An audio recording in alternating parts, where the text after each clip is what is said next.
बात कर रहे थे कल डाइपोल मोमेंट की।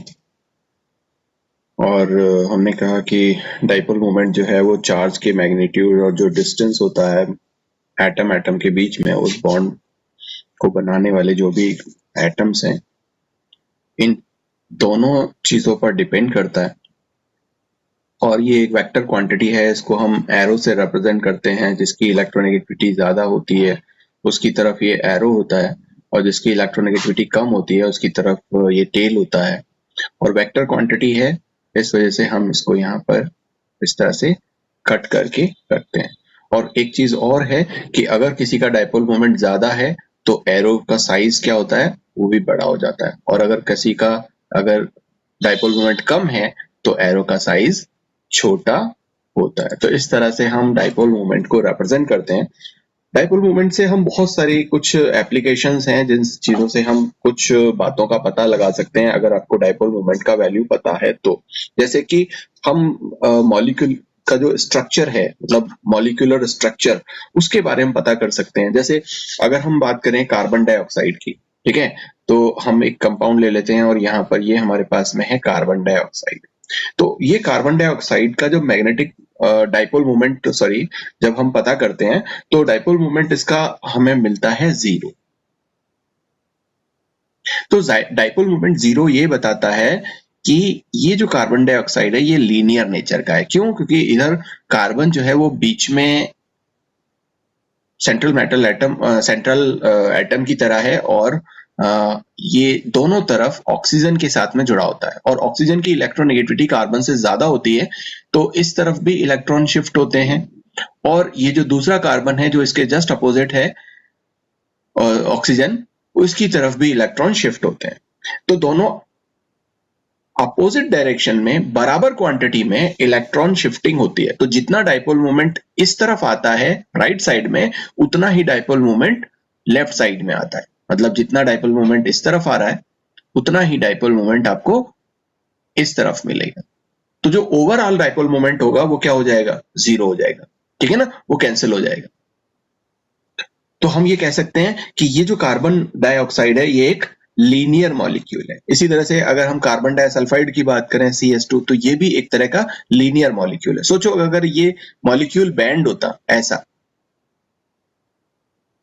तो क्या इसका डाइपोल मोमेंट 0 आता? बिल्कुल भी नहीं। तब हम इसका देखते हैं कि डाइपोल मोमेंट 0 नहीं आ रहा, क्योंकि ये बैंड स्ट्रक्चर है। बैंड स्ट्रक्चर जैसे कि अगर हम वाटर की बात करें, अब वाटर का जो डाइपोल मोमेंट आता है वो डाइपोल मोमेंट 0 नहीं आता, बल्कि वो कितना आता है? वो करीब करीब 1.84। और इसको हाँ रिप्रेजेंट करने के लिए एक यूनिट होती है जिसको हम बोलते हैं डेबाय, उसको हम यूज करते हैं, जिसको हम डी से भी लिख देते हैं कई बार। तो ये वाटर का डाइपोल मोमेंट आता है। जबकि वाटर का डाइपोल मोमेंट अगर ये इस तरह का स्ट्रक्चर होता तो 0 डाइपोल मोमेंट ये शो करता, क्योंकि जितना इस तरफ हो रहा है उतना ही इस तरफ। बट ऐसा नहीं होता, बल्कि इसका डाइपोल मोमेंट कुछ आता है। इससे हमें ये पता चलता है कि वाटर जो है वो एक बैंड स्ट्रक्चर रखता है, ना कि लीनियर स्ट्रक्चर। इसी तरह से बहुत सारे ऐसे कंपाउंड है, जैसे BF3 है, या फिर हमारे पास में मीथेन है, या हमारे पास में SF6 है, या हमारे पास में कार्बन टेट्राक्लोराइड है। ये सबके डाइपोल मोमेंट क्या आते हैं? 0 आते हैं। इसका मतलब 0 आने का मतलब ये नहीं है कि अब ये लीनियर नहीं होंगे, क्योंकि यहाँ पे ज्यादा एटम्स प्रेजेंट हैं। इसका मतलब ये है कि ये सारे के सारे मॉलिक्यूल्स कैसे हैं? सिमेट्रिकल। ये अगर मीथेन है तो ये सिमेट्रिकल है। अगर SF6 की बात करेंगे तो SF6 जो है ये सिमेट्रिकल मॉलिक्यूल है। तो सिमेट्रिकल मॉलिक्यूल का मतलब है सभी दिशाओं में एक जैसा यहां पर इलेक्ट्रॉन्स का डिस्ट्रीब्यूशन है। और अगर एक जैसा डिस्ट्रीब्यूशन हर डायरेक्शन में होगा तो वो एक सिमेट्रिकल मॉलिक्यूल कहलाएगा। तो वहां पे जितना भी इलेक्ट्रॉन शिफ्टिंग होगी उसकी वजह से, जो टोटल शिफ्टिंग हुई है उसकी वजह से उसका डाइपोल मोमेंट क्या हो जाता है? 0 हो जाता है। तो हम ये पता कर सकते हैं कि वो जो मॉलिक्यूल है वो किस तरह का है, कैसी मॉलिक्यूलर ज्योमेट्री रखता है। इस तरह से कुछ कंपाउंड्स आप पढ़ते हो, सिस और ट्रांस आइसोमेरिज्म पढ़ते हो। तो अगर मान लीजिए कि आपके पास में कोई कंपाउंड है इस तरह से, डाइक्लोरो इथेन, एथीन सॉरी, है ना। अब ये सिस कंपाउंड है क्योंकि इसमें क्लोरीन दोनों एक तरफ है, लेकिन अगर हम इसको इस तरह से देखें, अब इसमें देखो कि क्लोरीन जो है वो अपोजिट साइड में, तो ये सिस है, ये ट्रांस है। तो जो ट्रांस आइसोमर होगा इसका डाइपोल मोमेंट क्या आएगा, जीरो। क्यों? क्योंकि जितना ये इस तरफ उतना ही ये इस तरफ इलेक्ट्रॉन्स को शिफ्ट करेगा, जबकि यहां पर आप देखो कि दोनों तरफ इधर भी और इधर भी एक ही तरफ इलेक्ट्रॉन शिफ्ट होंगे, तो यहाँ पर डाइपोल मोमेंट ज्यादा होगा और यहाँ पर डाइपोल मोमेंट क्या होगा, जीरो। तो आप बता सकते हो, और किसी कंपाउंड का डाइपोल मोमेंट देख करके आपने देखा कि सिस ट्रांस आपको पता करने हैं और आपने डाइपोल मोमेंट देखा, तो जिस कंपाउंड का डाइपोल मोमेंट जीरो आता है तो आप डायरेक्टली बता सकते हो कि वो ट्रांस आइसोमर, और अगर किसी का डाइपोल मोमेंट जीरो नहीं आता है तो वहां पर आप बता सकते हो कि वो सिस ट्रांस आइसोमर से कैसा है, वो सिस आइसोमर है। ठीक है। इसी तरह से बेंजीन आप पढ़ते हो और बेंजीन के बहुत सारे डेरिवेटिव्स पढ़ते हो, जहां पे ऑर्थो, मेटा, पैरा ग्रुप्स आप देखते हो। जैसे अगर आपने मान लीजिए कि यहाँ पर एक कंपाउंड पढ़ा, ये डाइनाइट्रो बेंजीन है, 1,2 डाइनाइट्रो बेंजीन, या फिर इसको हम बोलते हैं ortho dinitro benzene. Ortho ortho dinitro मतलब दो नाइट्रो जुड़े हुए हैं ऑर्थो पोजीशन पर बेंजीन में। और अगर इस तरह का अगर आपके पास आइसोमर होता NO2, ये क्या है, ये पोजीशन होती है जिसको हम बोलते हैं मेटा पोजीशन। जब 1,3 पोजीशन होती है, ये होती है 1,2 और ये होती है 1,3। इसको आप फर्स्ट पोजीशन मान लो, इसको सेकंड मान लो, इसको थर्ड मान लो। इस तरह से अगर आपके पास में यही डाइनाइट्रोबेंजीन होती ऐसी पोजीशन पर, तो ये होता है आपका 1,4, इसको हम बोलते हैं पैरा। तो इनका डाइपोल मोमेंट देखो आप, अगर हम इस पैरा ग्रुप का डाइपोल, इस पैरा आइसोमर का डाइपोल मोमेंट देखेंगे तो जीरो आएगा। क्यों? क्योंकि इस तरफ जितने इलेक्ट्रॉन शिफ्ट हो रहे हैं इसके जस्ट अपोजिट डायरेक्शन में इलेक्ट्रॉन शिफ्ट होंगे, तो जो टोटल डाइपोल मोमेंट होगा वो क्या हो जाएगा, वो जीरो डाइपोल मोमेंट आएगा। और अगर हम यहाँ पर इसका डाइपोल मोमेंट देखेंगे तो इसका डाइपोल मोमेंट अप्रोक्सीमेटली 3.89 डिबाई आता है, और अगर हम यहाँ पर ऑर्थो का देखेंगे तो ये करीब करीब 6.0 डिबाई आता है। तो आप देखो यहाँ पर एक तरफ इलेक्ट्रॉन की शिफ्टिंग ज्यादा है, इसीलिए इसका डाइपोल मोमेंट ज्यादा आया है, जबकि यहाँ पर क्या है, एक पर्टिकुलर एंगल पर है, ज्यादा एंगल है यहाँ पे, है ना। तो यहाँ पर डाइपोल मोमेंट क्या होगा, थोड़ा कम हो जाता है, और यहाँ पर बिल्कुल एक दूसरे के क्या हो जाते हैं, अपोजिट हो जाते हैं, तो इस समय डाइपोल मोमेंट क्या आता है, जीरो आता है। तो किसी भी मॉलिक्यूल का जो स्ट्रक्चर है उसके बारे में आप आसानी से अंदाजा लगा सकते हो या बता सकते हो with the help of this dipole moment. और जितनी ज्यादा पोलैरिटी होगी किसी भी बॉन्ड में, उतना ही ज्यादा वो डाइपोल मोमेंट रखेगा। पोलैरिटी का मतलब, जैसे मान लीजिए कि आपके पास में एक कंपाउंड है जिसको हम बोलेंगे HF, एक कंपाउंड है जिसको हम बोलेंगे HCl, एक कंपाउंड है जिसको हम बोलते हैं HBr, एक कंपाउंड है जिसको हम बोलते हैं HI। अब आप देखो कि यहाँ पे ज्यादा पोलर कौन है, ज्यादा पोलर वो होगा जहां पर इलेक्ट्रोनेगेटिविटी डिफरेंस ज्यादा होगा, क्योंकि फ्लोरीन की इलेक्ट्रोनेगेटिविटी बहुत ज्यादा होती है, क्लोरीन की उससे कम होती है। तो यहाँ इलेक्ट्रोनेगेटिविटी डिफरेंस ज्यादा है, मतलब यहाँ पर ज्यादा पोलैरिटी है, और ज्यादा पोलैरिटी का मतलब इसका डाइपोल मोमेंट ज्यादा है, इसीलिए इसका डाइपोल मोमेंट 1.92 डिबाई आएगा। और HCl में अगर डाइपोल मोमेंट देखोगे तो 1.04 डिबाई आएगा, और HBr में अगर आप इसी डाइपोल मोमेंट को देखते हो तो 0.78 डिबाई आएगा, और HI में अगर आप इसको देखते हो तो 0.38 डिबाई आता है। तो आप देखोगे यहाँ पे पोलैरिटी जैसे जैसे घटती जाती है वैसे वैसे डाइपोल मोमेंट का वैल्यू भी घटता जाता है या कम होता जाता है, और अगर पोलैरिटी ज्यादा है तो डाइपोल मोमेंट की वैल्यू भी क्या होती जाएगी, बढ़ती जाती है। ओके, तो ये था हमारा डाइपोल मोमेंट। एक और प्रॉपर्टी है, अब जो ये चैप्टर रह गया है इसमें कुछ टॉपिक्स रह गए हैं, उनको मैं फटाफट से कवर कर देता हूं। एक टॉपिक आपके इस बुक में मिलता है जिसको हम बोलते हैं electron deficient compounds. Electron deficient compound. Electron deficient compound मतलब ऐसे कंपाउंड जहां पर इलेक्ट्रॉनों की क्या हो, कमी हो। और कमी कब होगी, जब ऑक्टेट पूरा नहीं होगा। तो आप ये भी कह सकते हैं कि ऐसे कंपाउंड जहां पर ऑक्टेट पूरा नहीं रहता या इनकम्प्लीट ऑक्टेट रहता है उसको हम इलेक्ट्रॉन डेफिशिएंट कंपाउंड्स बोलते हैं। ओके, और ये जो कंपाउंड्स होते हैं ये मतलब क्योंकि यहां पर इलेक्ट्रॉन की डेफिशिएंसी होगी तो उतने ज्यादा अच्छे जो बॉन्डिंग है वो नहीं बना पाते, ठीक है। और हमेशा यहां पर इलेक्ट्रॉन डेफिशिएंट अगर ये कंपाउंड रहता है तो यहां पर हमेशा इलेक्ट्रॉन को एक्सेप्ट करने की एक टेंडेंसी उस एटम की रहती है। और ऐसे बहुत सारे एलिमेंट्स हैं जो इस तरह के इलेक्ट्रॉन डेफिशिएंट कंपाउंड्स बनाते हैं।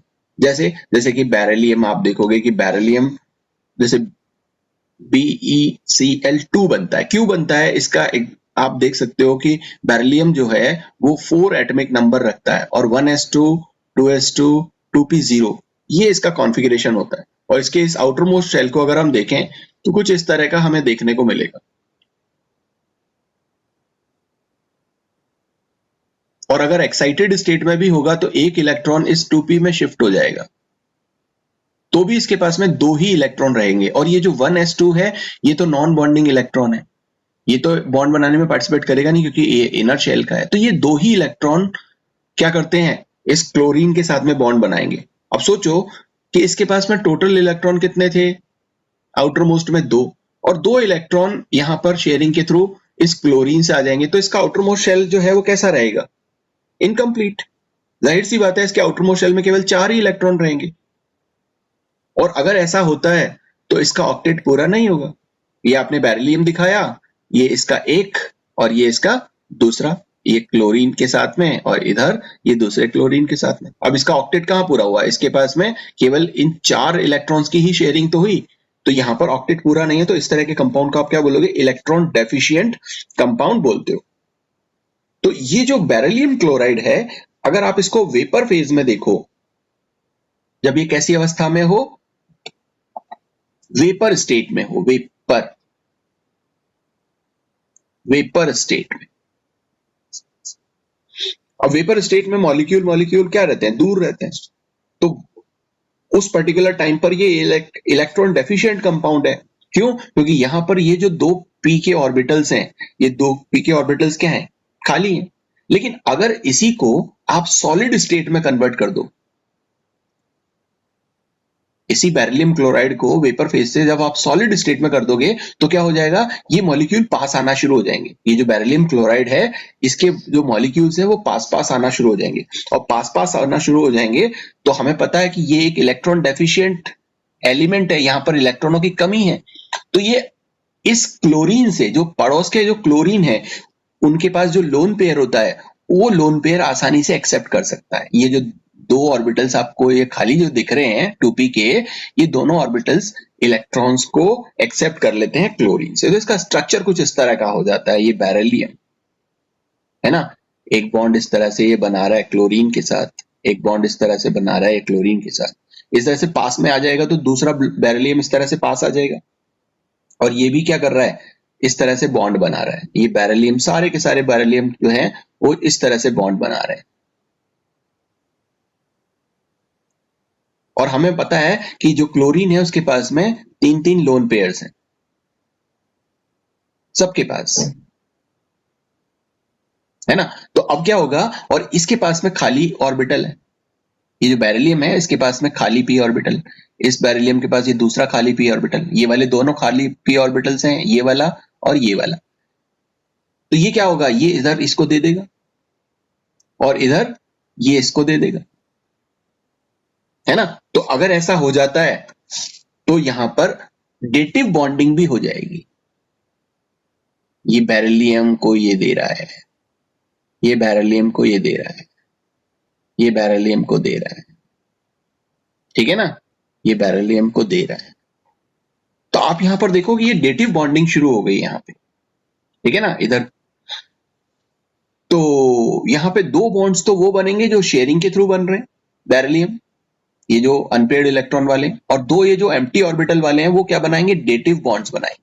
तो इस तरह का स्ट्रक्चर हमें देखने को मिलेगा और ये एक पॉलीमेरिक सब्सटेंस में कन्वर्ट हो जाएगा, पॉलीमेरिक मैरिक जो सब्सटेंस है उसमें कन्वर्ट हो जाएगा। मतलब एक के बाद एक बेरिलियम क्लोराइड आपस में जुड़ते जाएंगे और इस तरह का एक नेटवर्क बना लेंगे।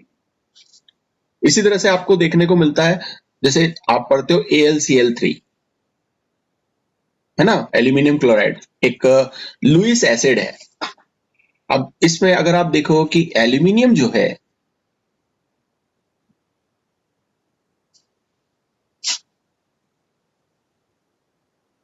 वो एल्यूमिनियम इस क्लोरीन के साथ में जब भी बॉन्ड बनाएगा, तो आप जाहिर सी बात है कि देखो ये 3 क्लोरीन के साथ में बॉन्ड बना रहा है, तो 3 क्लोरीन के साथ में बॉन्ड बनाने पर जो क्लोरीन है और एल्यूमिनियम है, एल्यूमिनियम का ऑक्टेट पूरा होगा नहीं।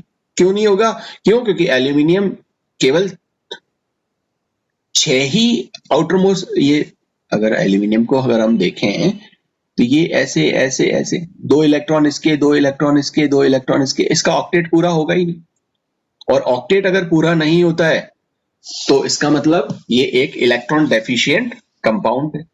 तो यहां देखो कि एल्यूमिनियम जो है वो 13 एटॉमिक नंबर रखता है, तो 1s2 2s2 2p6 और 3s2 3p1 ये कॉन्फ़िगरेशन रखता है।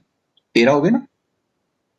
अब ये तो इनर शेल के हैं, ये तो बॉन्ड बनाएंगे नहीं, ये बॉन्ड बनाते हैं, तो आप यहां पर इसको शो कर सकते हो ऐसे।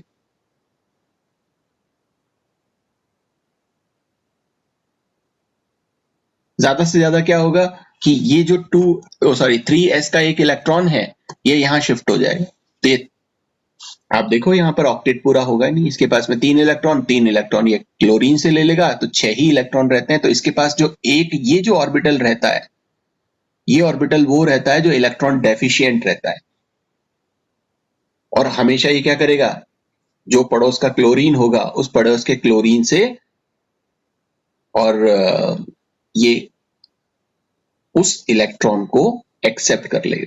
ये एल्यूमिनियम, ये क्लोरीन, ये क्लोरीन, ये क्लोरीन।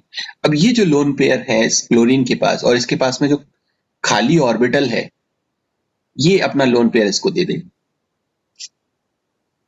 ऐसे ही ये वाला जो एल्यूमिनियम है इसके पास में एक खाली ऑर्बिटल है, इसके पास में ये लोन पेयर्स है, ये लोन पेयर इसको दे देगा। तो इस तरह से ये एक डाइमर फॉर्म में रहता है, दो अणु आपस में जुड़ करके और एक डाइमराइज हो जाते हैं और एक इसका टेट्राहेड्रल स्ट्रक्चर बना लेते हैं, और ये डाइमरिक फॉर्म में Al2Cl6 फॉर्म में ये एल्यूमिनियम क्लोराइड प्रेजेंट रहता है।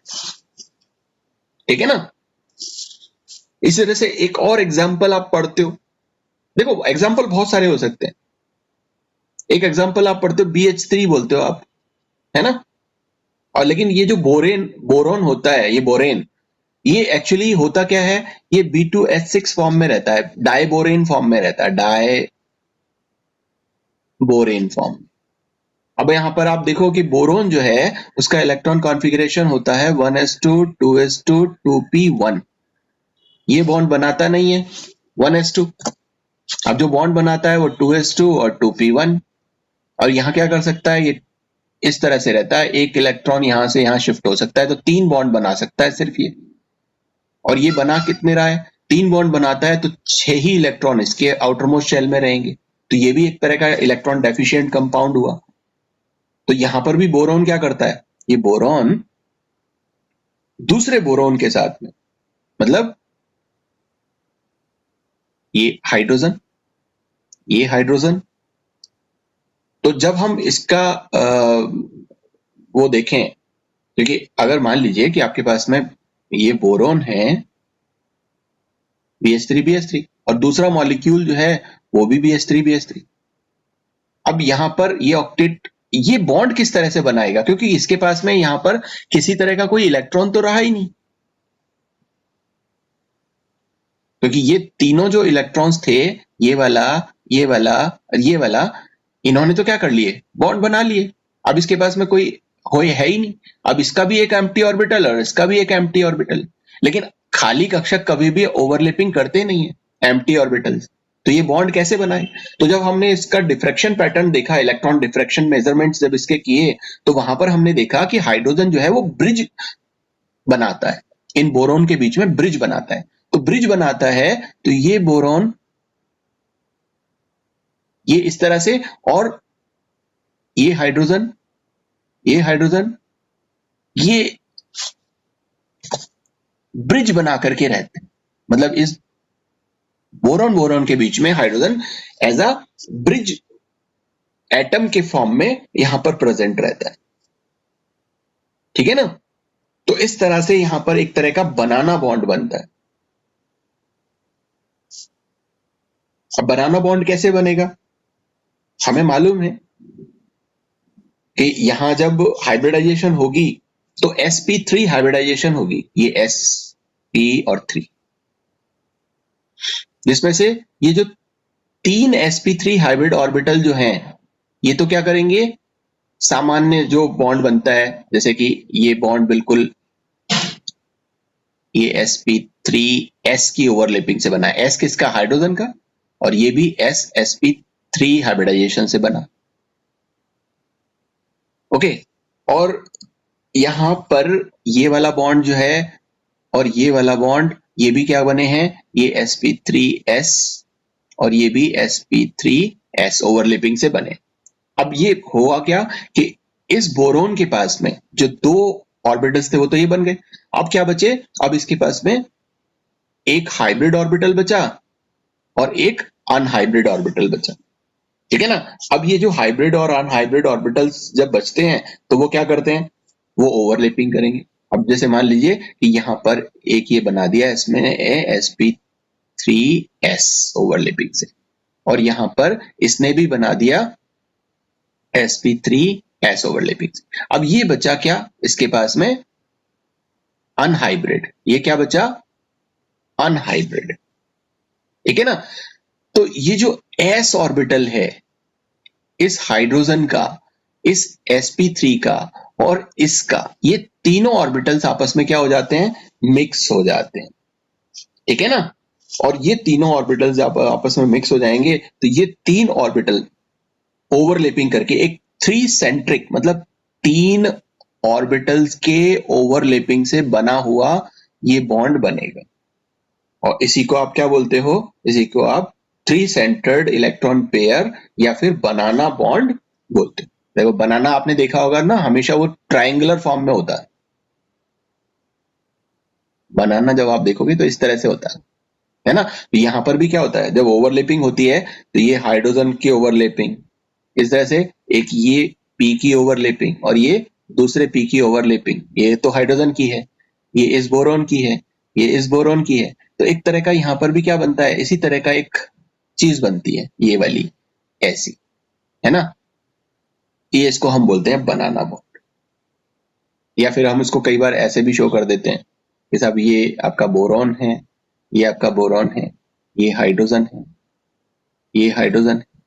ठीक है? और ये जो बॉन्ड बनेगा वो क्या होगा, ये ओवरलैपिंग के थ्रू बनेगा, ऐसे यूं। ठीक है ना? तो ये ओवरलैपिंग हो रही है, ये ओवरलैपिंग हो रही है।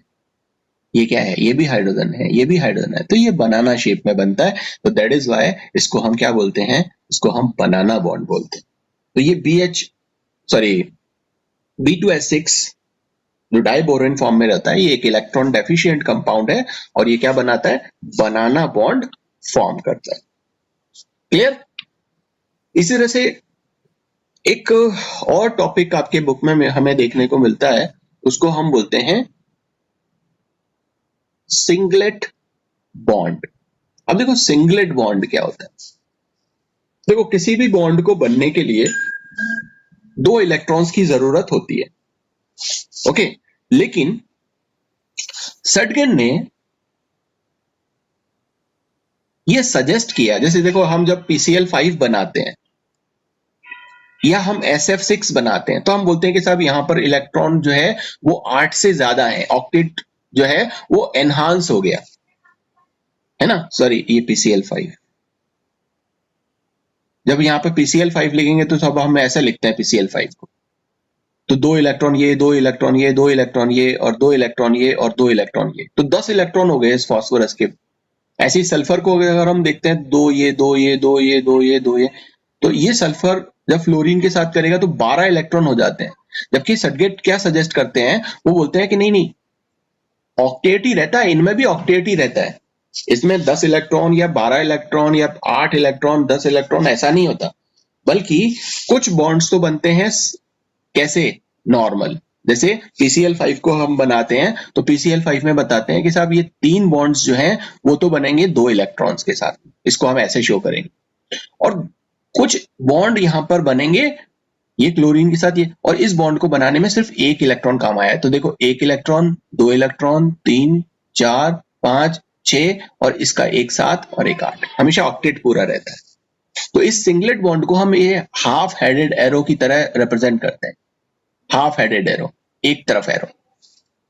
अगर हम SF6 में बनाएंगे, SF6 में, तो SF6 में क्या होगा, वो बोलते हैं कि साहब 2 बॉन्ड्स तो जो है बिल्कुल नॉर्मल बनेंगे, जो 2 इलेक्ट्रॉन से बनते हैं, और बाकी के जो 4 बॉन्ड होंगे, अब इन 2 इलेक्ट्रॉन से अब 2 बॉन्ड कितने इलेक्ट्रॉन ले रहे हैं, ये 4 इलेक्ट्रॉन्स ले रहे हैं, अब जो 4 बॉन्ड बनेंगे 1, 2, 3 और ये 4, ये एक एक इलेक्ट्रॉन से बनेंगे, ठीक है ना, ये फ्लोरीन, ये फ्लोरीन, और इनका ऑक्टेट पूरा रहता है। यहां पर ये 12 इलेक्ट्रॉन नहीं रख रहे, बल्कि 8 ही इलेक्ट्रॉन रख रहे हैं, 2 इलेक्ट्रॉन जो नॉर्मल बॉन्ड बना रहे हैं, और ये सिंगलेट बॉन्ड जो बन रहा है वो एक एक इलेक्ट्रॉन से बन रहा है, इसलिए इसको हम सिंगलेट बॉन्ड बोलते हैं, क्योंकि यहाँ पर एक इलेक्ट्रॉन काम आता है। ये भी एक तरह का रिप्रेजेंटेशन है, एक सजेशन था किसका, सर्टगेन का, कि साहब ऐसे रिप्रेजेंट करो, इनका ऑक्टेट पूरा रहता है, ये कोई ज्यादा इलेक्ट्रॉन शो करने वाले या ऑक्टेट को बढ़ाने वाले कंपाउंड्स नहीं है। ओके, सो एक टॉपिक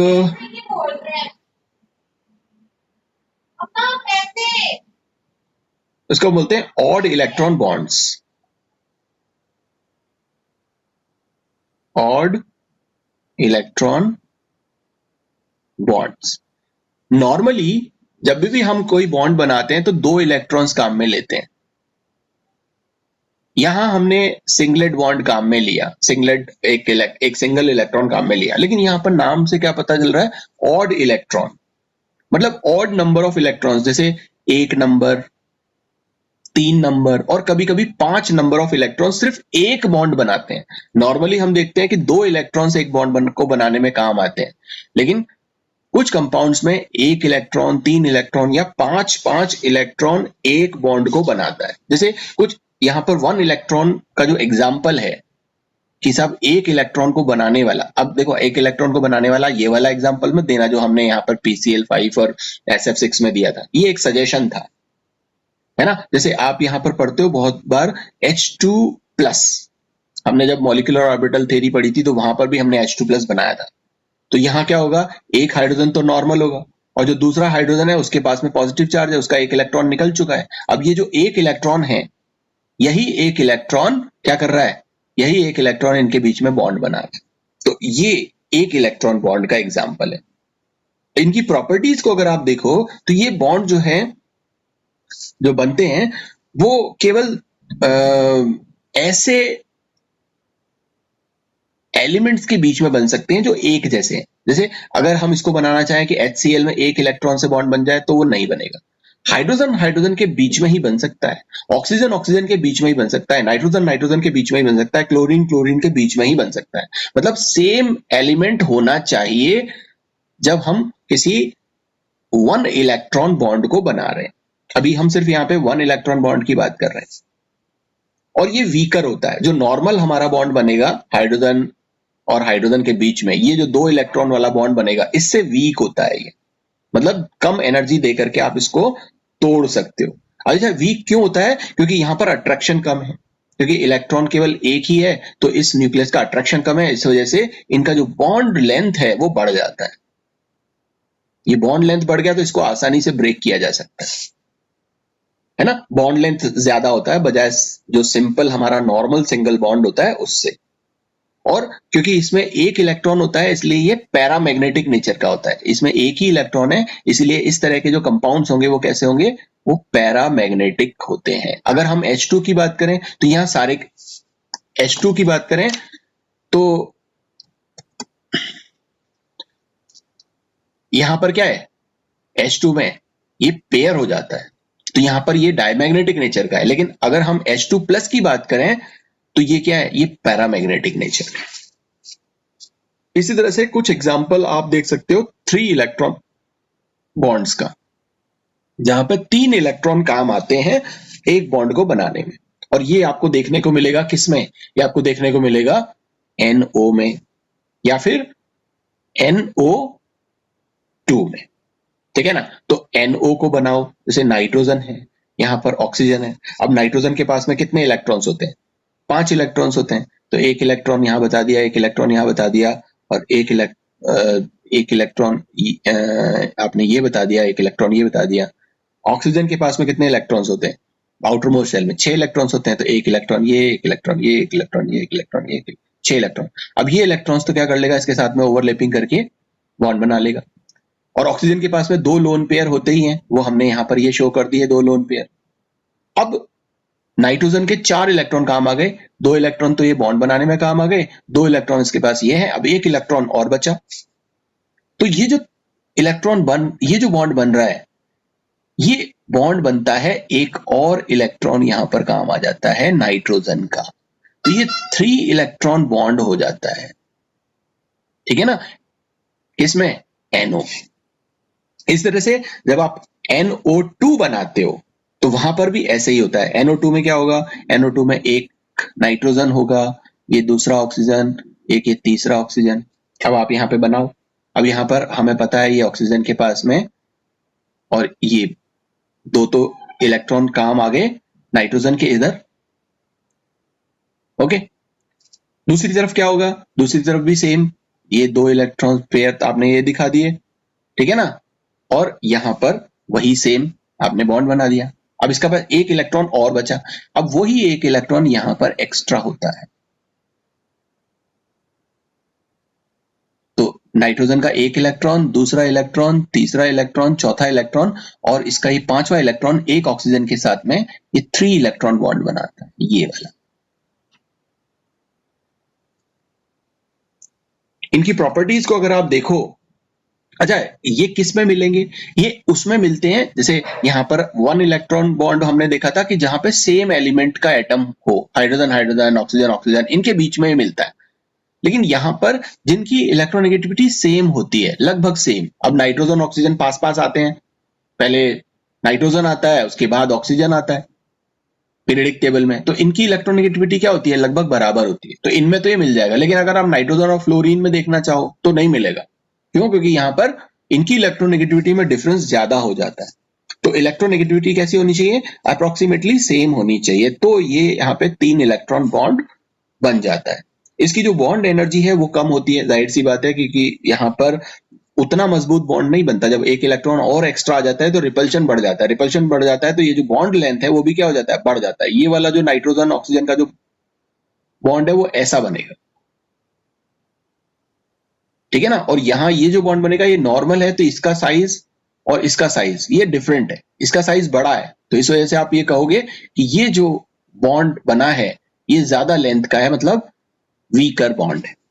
इसको आप आसानी से तोड़ सकते हो, बॉन्ड एनर्जी आपको वहां पर कम मिलेगी, क्योंकि बॉन्ड लेंथ हमारी ज्यादा हमें मिल रही है देखने को, ठीक है। 5 इलेक्ट्रॉन बॉन्ड वाला एग्जाम्पल हमें अब तक मिला नहीं है ना, जो स्टेबल फॉर्म में हो। तो ये ऑड इलेक्ट्रॉन बॉन्ड्स होते हैं जो ऑड नंबर ऑफ इलेक्ट्रॉन्स के यूज से बनते हैं, ओके। एक टॉपिक और आप पढ़ते हो, जानते भी हो बहुत अच्छे से, इसको हम बोलते हैं अनुनाद या रेजोनेंस। इसको भी हम फटाफट से देख लेते हैं। अब देखो रेजोनेंस क्या है, रेजोनेंस ये है कि हम बहुत सारे कंपाउंड्स ऐसे हैं, बहुत सारे मॉलिक्यूल्स ऐसे हैं जिनका एक डेफिनेट इलेक्ट्रॉनिक स्ट्रक्चर नहीं होता। वहां पे कुछ प्रॉपर्टीज को हम किसी एक इलेक्ट्रॉनिक स्ट्रक्चर से बताते हैं, उसकी दूसरी प्रॉपर्टीज को किसी अलग इलेक्ट्रॉनिक स्ट्रक्चर से। इलेक्ट्रॉनिक स्ट्रक्चर से मतलब यहां पर ये है कि जैसे कि मान लीजिए कि आपके पास में है कार्बन डाइऑक्साइड, आपने कह दिया कि यहां पर ये इलेक्ट्रॉनिक स्ट्रक्चर है इसका, है ना, कि इस तरह से इलेक्ट्रॉन का अरेंजमेंट है, वो इलेक्ट्रॉनिक स्ट्रक्चर हो गया। लेकिन इस इलेक्ट्रॉनिक स्ट्रक्चर में ऐसा भी तो हो सकता है कि ये जो वो इस तरह से हो और यहां पर ये पॉजिटिव चार्ज हो और यहां पर ये नेगेटिव चार्ज हो, या ये ऐसा भी हो सकता है कि ये है और इस तरफ ऑक्सीजन हो इस तरफ और ये, तो ऐसा इलेक्ट्रॉनिक स्ट्रक्चर अगर होता है तो कुछ प्रॉपर्टीज को हम इस फॉर्मूले से, कुछ प्रॉपर्टीज को हम इस फॉर्मूले से और कुछ प्रॉपर्टी को हम इस थर्ड फॉर्मूले से एक्सप्लेन करते हैं। तो यहां पर एक फिक्स इलेक्ट्रॉनिक स्ट्रक्चर नहीं है, या ये कह सकते हैं कि फिक्स एक कंपाउंड का मॉलिक्यूलर स्ट्रक्चर नहीं है। तो यहां बहुत सारे स्ट्रक्चर्स हैं और एक्चुअल स्ट्रक्चर जो है वो इन सबके बीच का होता है। तो ये सारे के सारे रेजोनेटिंग स्ट्रक्चर्स कहलाते हैं। और इनके बीच का एक रेजोनेटिंग स्ट्रक्चर अगर हम देखते हैं तो उसे हम क्या बोलते हैं, अनुनादीय संरचनाएं। ये तो हमारी अनुनादीय संरचनाएं हो गई जिनको हम रेजोनेटिंग स्ट्रक्चर्स या कैनोनिकल स्ट्रक्चर्स बोलते हैं, और इन सब से मिलकर के एक स्ट्रक्चर बनता है जिसको हम रेजोनेंस हाइब्रिड स्ट्रक्चर बोलते हैं, है ना। अनुनादीय संकर संरचना, जैसे कि अगर आप बेंजीन बनाते हो, है ना, बहुत अच्छे से उस एग्जाम्पल को आप जानते हो, इसलिए उसको मैं बना करके आपको बताता हूं तो आपको ज्यादा रिलेट करोगे, है ना। तो या तो हमारा ये डबल बॉन्ड यहाँ पर देखो सिंगल है, इसके बीच में जो यहाँ पे सिंगल था वो डबल हो गया, जो इसमें सिंगल डबल था वो सिंगल हो गया। तो हम ये कहते हैं कि जो पाई बॉन्ड्स हैं वो इस पूरी रिंग में घूमते रहते हैं, तो हम इसको ऐसे शो कर देते हैं। तो ये क्या है, ये इसका रेजोनेटिंग स्ट्रक्चर्स हैं ये वाले, और ये जो है ये इसका हाइब्रिड स्ट्रक्चर है, हाइब्रिड स्ट्रक्चर, ठीक है ना। और ये क्या है, ये रेजोनेटिंग स्ट्रक्चर्स, रेजोनेटिंग स्ट्रक्चर, और ये हाइब्रिड स्ट्रक्चर। अब कुछ प्रॉपर्टीज को हम इससे शो करेंगे, कुछ को इससे शो करेंगे, कुछ को इससे शो करेंगे। और इसमें एक एनर्जी आप पढ़ते हो कि इनमें ज्यादा स्टेबल कौन सा स्ट्रक्चर है ना। तो इसमें ज्यादा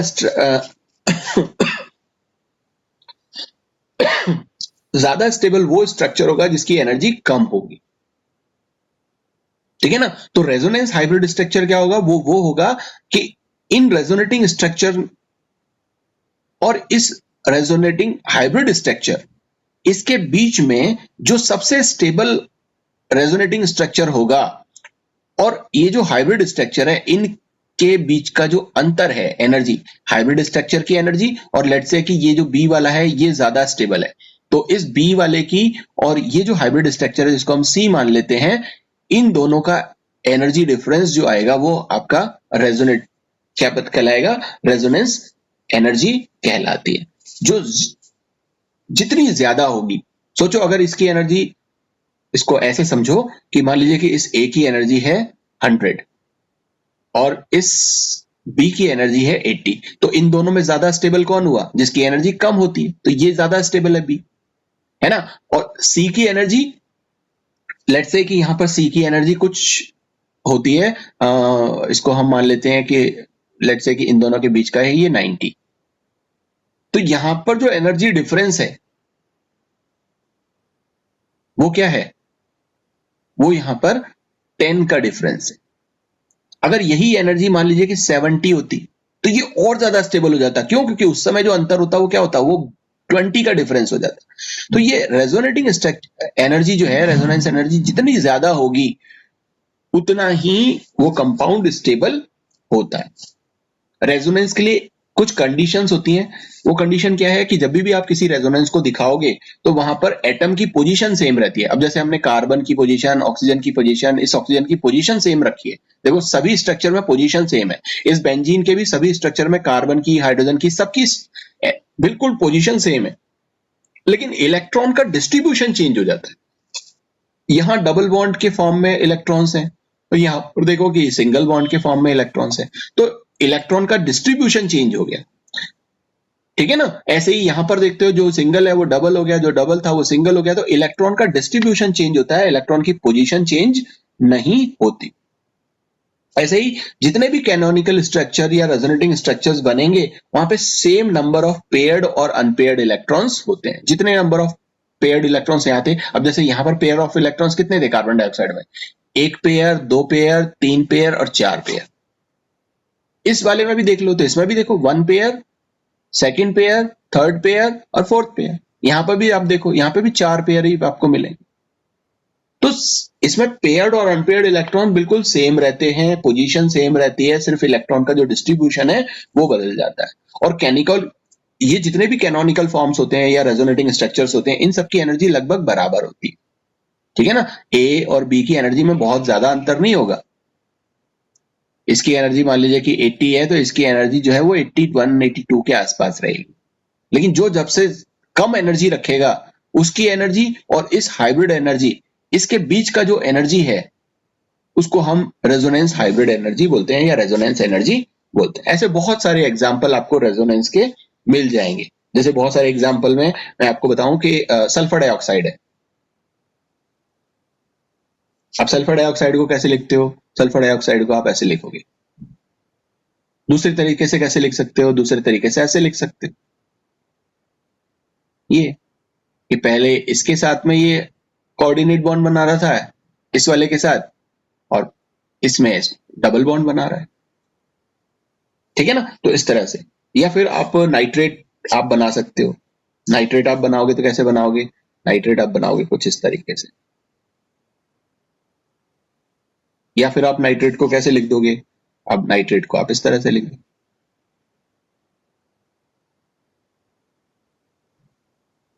ये सॉरी, ये नेगेटिव चार्ज इस पर, यहां पर नेगेटिव चार्ज इस पर, है ना। ये भी ऑक्सीजन और ये भी ऑक्सीजन। या फिर आप नाइट्रेट को कैसे लिख सकते हो? नाइट्रेट को आप ऐसे लिख सकते हो।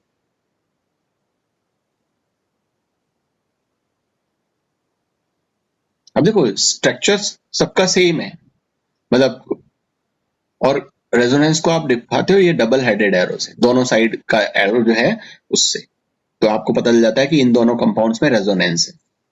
तो इस तरह से आप क्या कर सकते हो? इस नाइट्रेट को दिखा सकते हो, कार्बोनेट्स को दिखा सकते हो।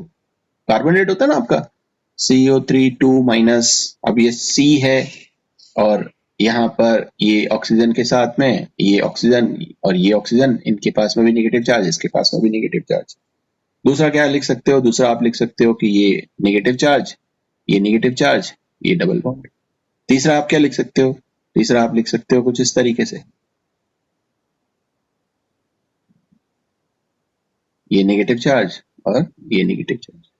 तो ये सारे के सारे स्ट्रक्चर क्या हो जाएंगे? ये इसके रेजोनेटिंग स्ट्रक्चर्स हो जाएंगे कार्बोनेट के। बेंजीन का आपको मालूम ही है ना। ऐसे करके बहुत सारे स्ट्रक्चर्स आप बता सकते हो। तो ये जो टॉपिक है वो क्या है आपका?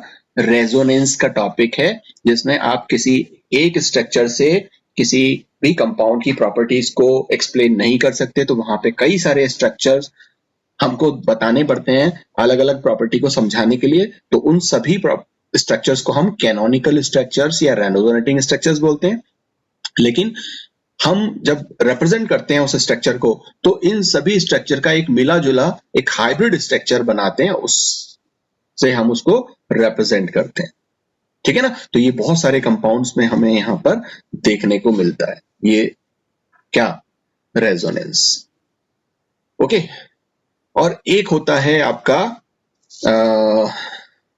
मेरे हिसाब से वो लास्ट टॉपिक है जिसको हम पढ़ेंगे, उसके बाद ये चैप्टर हमारा खत्म हो जाएगा, और वो है आपके वंडर वाल फोर्सेस। Wonder walls forces. देखो इसको हम बॉन्ड्स नहीं बोलते, कई जगह क्या है आप बोलते हो वंडरवाल बॉन्ड। वंडरवाल बॉन्ड नहीं है, वो एक तरह का फोर्स है। फोर्स और बॉन्ड में क्या अंतर है? बॉन्ड का मतलब होता है कि आपने अगर इसके साथ में इसको जोड़ दिया तो अब ये कहीं जाएगा नहीं, ए इसके साथ ही जुड़ा रहेगा। और फोर्स क्या होता है? फोर्स एक तरह का ऐसा